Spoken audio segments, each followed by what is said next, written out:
palabra de Dios es viva y eficaz y más cortante que toda espada de dos filos. Penetra hasta partir el alma y el espíritu, las coyunturas y los tuétanos, y discierne los pensamientos y las intenciones del corazón. Y discierne los pensamientos y las intenciones del corazón.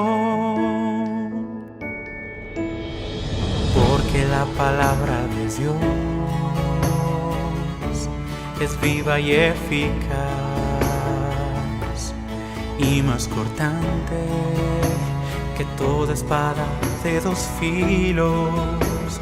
Penetra hasta partir el alma y el espíritu, las coyunturas y los tuétanos, y discierne los pensamientos y las intenciones del corazón. Y discierne los pensamientos y las intenciones del corazón.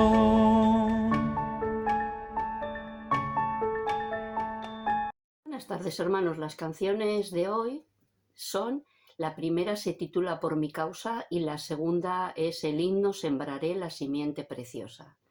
Pues podemos estar contentos y agradecidos por la bondad de Dios, por aquellos hermanos que en su día nos hablaron, sembraron en nosotros esa simiente preciosa que es la palabra de Dios, que nos dieron a conocer lo que Dios había hecho en nuestras vidas, que el Señor Jesús había muerto por nuestros pecados, nos había salvado, todo lo que conlleva el mensaje de salvación. Y ahora nosotros, al saber todas estas cosas, también debemos ir contentos llevando esa semilla, aunque algunas veces nos entristezca de que haya personas que no quieran recibirla. Pero el Señor hará su obra y en eso estamos convencidos. Pues bendiciones, hermanos.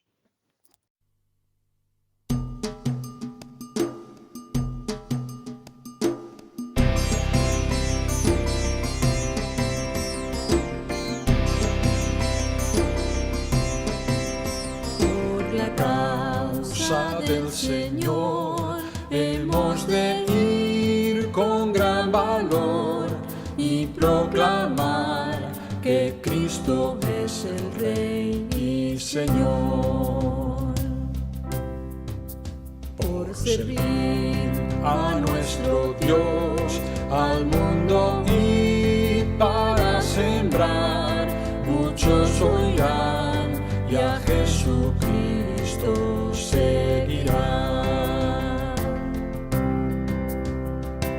Cristo es Señor y sobre todo Él es. A las naciones anunciamos el mensaje de salvación.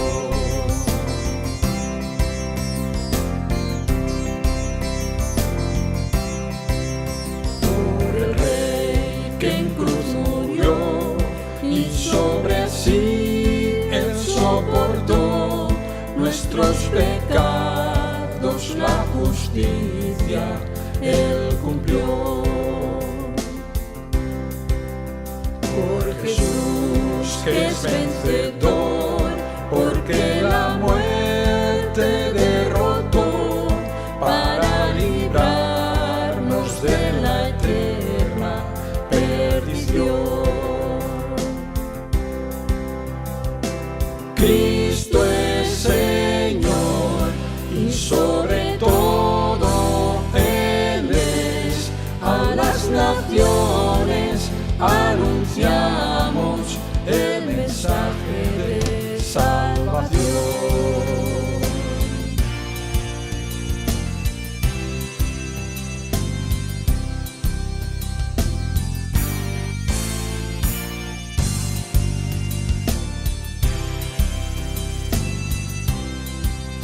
Por Jesús yo viviré y por Jesús yo moriré. Niego mi ser, tomo tomo mi cruz y le seguiré. Por Jesús yo viviré y por Jesús yo moriré. Niego mi ser, tomo mi cruz y le seguiré. Cristo es Señor y sobre todo Él es. A las naciones anunciamos el mensaje de salvación. Cristo es Señor y sobre todo Él es. A las naciones anunciamos el mensaje de salvación.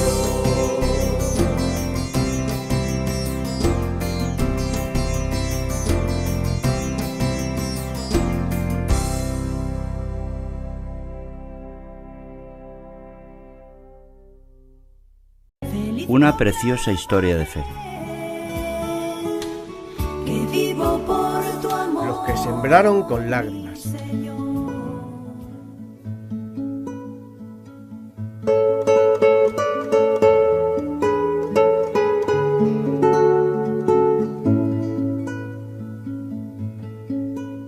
En el año 1921, David Flood, su joven esposa Svea y su pequeño hijo de 2 años dejaron Suecia rumbo al interior de África. Viajaban con otra joven pareja misionera. Estas 2 parejas habían sido miembros muy activos, cantaban en el coro de la iglesia y Svea tocaba el violín y era solista. Habían comprometido sus vidas a llevar el Evangelio a las tribus perdidas de África. Estaban llenos de entusiasmo y optimismo al punto que cruzaron las montañas del Congo a golpe de machete para comenzar su ministerio en un lugar todavía indeterminado para ellos.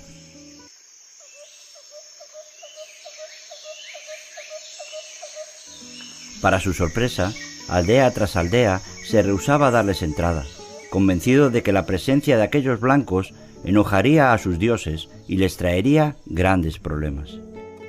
Días de llevar sus pertenencias, hambrientos, débiles, oraban para que la siguiente aldea del otro lado de la montaña les permitiera desarrollar sus ministerios. Pero el jefe de la siguiente aldea aún fue más hostil que todos los anteriores juntos. Les pidió que se marcharan. En su biografía se puede leer: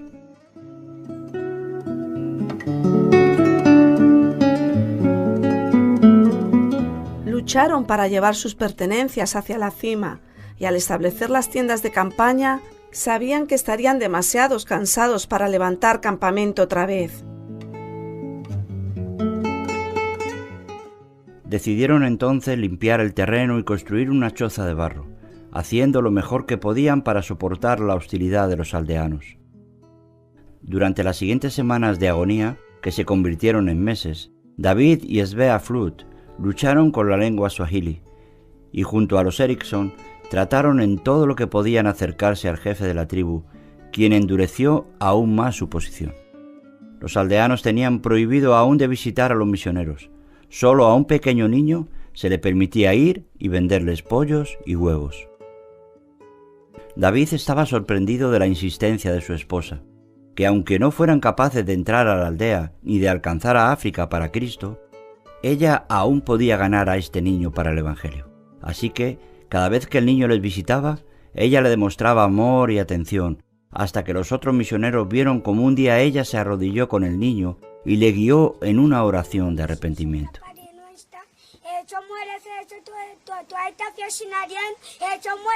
El niño tuvo que guardar como un secreto su decisión, porque probablemente no le dejarían volver a visitarles. Para los otros, esta misión fue un fracaso. Un día los Erickson decidieron dejar a los Flood y volver a la estación misionera que estaba cientos de kilómetros atrás. Más tarde, Svea anunció que estaba esperando su segundo niño. Estaba débil y David temía lo peor. Ya era tarde para viajar a través de la jungla del Congo belga, el niño tendría que nacer en la choza de la montaña. El niño cristiano llevó esas noticias a la aldea y, sorprendentemente, el jefe permitió que una partera de la tribu colaborara. Cuando el bebé ya estaba en fecha, Svea Flut se contagió de malaria. Cuando la matrona de la tribu llegó, Svea gemía de fiebre. Su niña nació. Y Svea susurró que se llamaría Aina, un clásico nombre sueco para las niñas. 17 días después, Svea Flut falleció. Desesperado y lleno de una amarga rabia, David enterró a su esposa de 27 años. ¿Cómo cuidaría a su pequeño de 2 años y a un bebé sin ayuda? Contrató a un hombre de la aldea y llevó a sus hijos a la estación misionera. Para él habían terminado su ministerio, el Evangelio y su relación con Dios. Hasta donde él sabía, Dios le había quitado la vida a su esposa y su ministerio no era nada más que una trágica pérdida. El problema era que al volver a Suecia, nadie podría cuidar de su pequeña bebé. Los Eriksson no habían podido tener hijos y David les ofreció la oportunidad de adoptar a Aina. Accedieron gustosos. Ahora David podía volver con su hijo, abandonar esa estación misionera para nunca más volver. De hecho, al dejar el lugar, nunca volvió su rostro atrás. Antes de que la niña Aina tuviera 1 año, Joel y Berta Eriksson fueron envenenados por nativos, y con un día de diferencia, ambos murieron. Aina se quedaba otra vez sin padres. Fue reclamada por otra pareja de misioneros que ya tenía su propia hija. Cuando tenía 3 años de edad, Aina y sus padres adoptivos dejaron África y se establecieron en la ciudad de Minneapolis, estado de Minnesota, Estados Unidos. Su nombre sueco fue cambiado a Alli. Aina escribiría luego que: aun siendo niña, sabía que era diferente. Fui conocida como la hija de la misionera que murió en la montaña, rescatada por misioneros que fueron envenenados, y realmente ser una niña sin país. Con el tiempo, Aina asistió al colegio bíblico North Central, donde conoció a un joven prometedor, Dewey Hurst, que entraba al ministerio. Pasaron los años.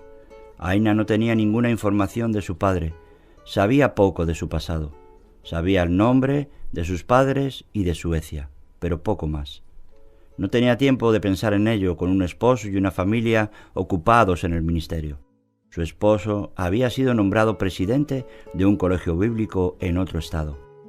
Un día, en forma inesperada, una revista sueca apareció en su buzón. No tenía idea quién la enviaba y, por supuesto, no entendía el contenido. Pero al pasar las páginas, una fotografía acaparó su atención. La foto de una pequeña cruz blanca enterrada con el nombre de Svea Flut.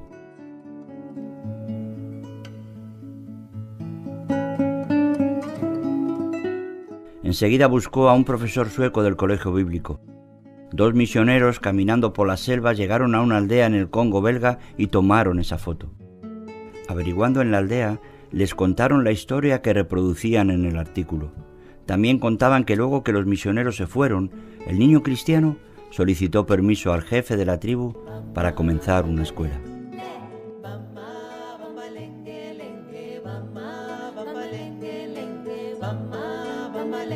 Gradualmente, este ahora joven muchacho fue maestro y líder, enseñó el Evangelio a todos sus estudiantes, y luego sus padres y aun el jefe de la tribu aceptaron a Cristo.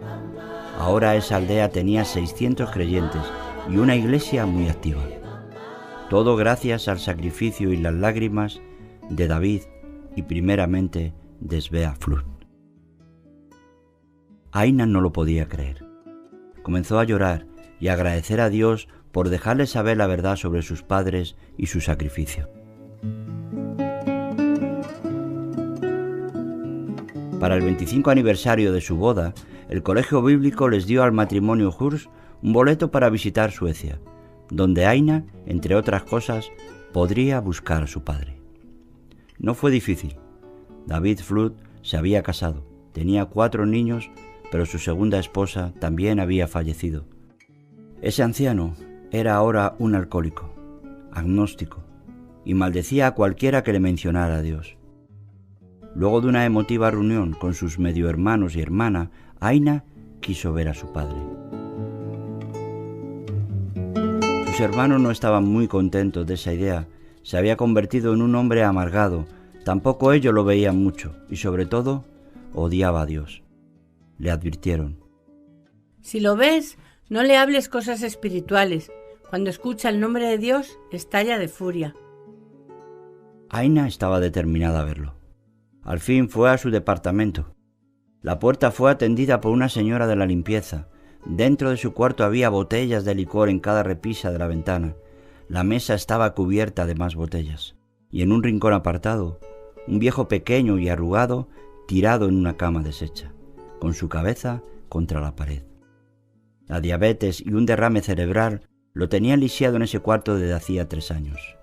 La señora se acercó y le dijo suavemente: Papá, Aina está aquí. Él se dio la vuelta hacia mí y tomé su mano. Papá. Comenzó a llorar.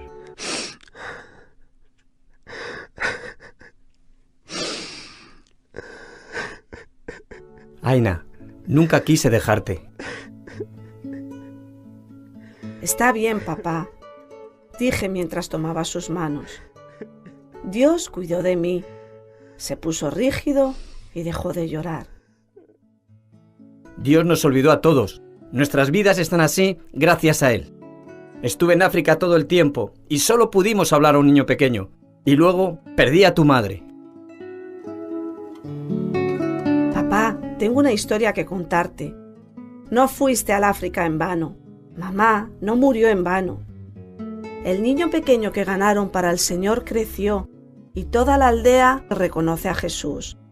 Hoy, 40 años después, hay 600 personas en ese lugar que sirven al Señor porque tú escuchaste el llamado de Dios en tu vida. David Flood se dio vuelta despacio hasta que sus ojos vieron los míos, ojos de esperanza, deseando que lo que yo decía fuera verdad, deseando que la agitación de su vida se redimiera de algún modo.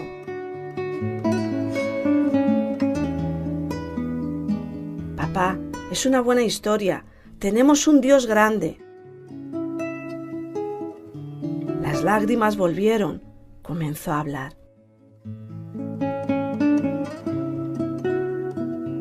Al fin de esa tarde, la bondad de Dios lo había guiado al arrepentimiento y al perdón, y la restauración de la comunión. Aina y su esposo al fin volvieron a América. Unas pocas semanas después, David Flood partió a la patria celestial. Luego le contarían a Aina que en las últimas horas de su vida, delirando, hablaba en suajili. Pasaron los años y Aina y su esposo fueron a una conferencia evangelística, esta vez en Londres.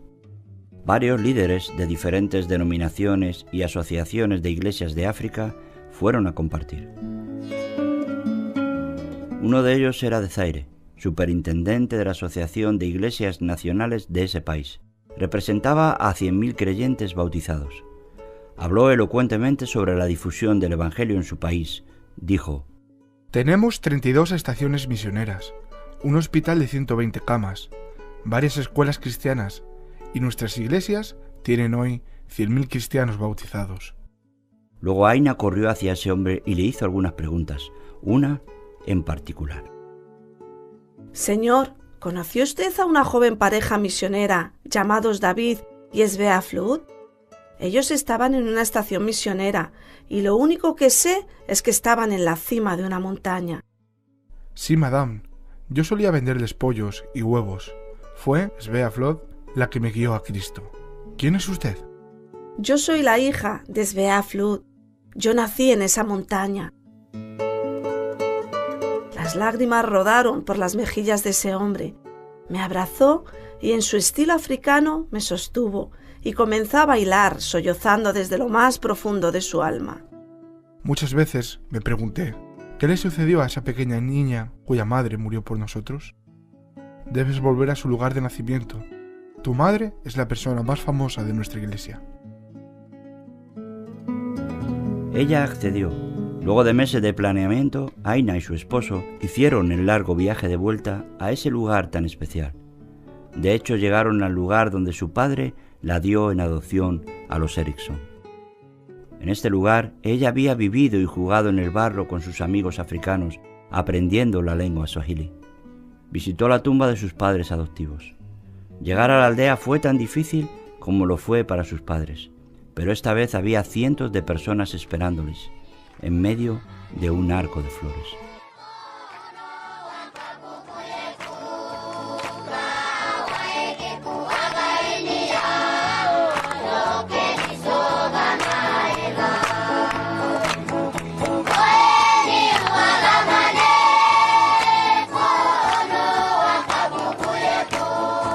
Aina escribe en su biografía: El pastor de la aldea me guió a la cima del monte, toda la gente siguiéndonos. En la cima había un lugar llano bajo un bosquecillo de árboles. El pastor señaló con el dedo y dijo: «Este es el lugar donde tus padres hicieron la choza donde naciste». Luego giró y señaló, sin decir palabra, a una tumba rodeada de cemento, una palmera cerca y debajo todo el valle, y una cruz blanca escrita que decía: Svea Flut, año 1896-1923. Aina escribe: «Y ahora conozco la cosecha de la semilla que ella sembró». El pastor abrió su Biblia, rodeado de cientos de creyentes, y leyó una simple línea de los Salmos. El Salmo 126, versículo 5.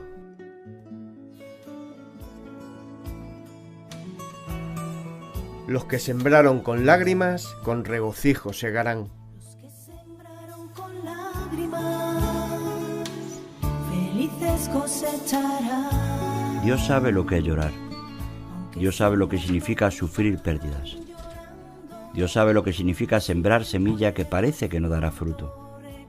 Pero Dios sabe el fin. Él sabe el fin de la historia. Que las lágrimas de dolor, la pérdida, la frustración y la pena pronto serán borradas, reemplazadas por un gozo indescriptible. Feliz proclamaré que vivo por tu Oh profundidad de las riquezas de la sabiduría y de la ciencia de Dios, cuán insondables son sus juicios e inescrutables sus caminos. Porque, ¿quién entendió la mente del Señor? ¿O quién fue su consejero? ¿O quién le dio a él primero para que le fuese recompensado? Porque de él, y por él, y para él son todas las cosas. A él sea la gloria por los siglos. Amén. Si hoy siembras con lágrimas.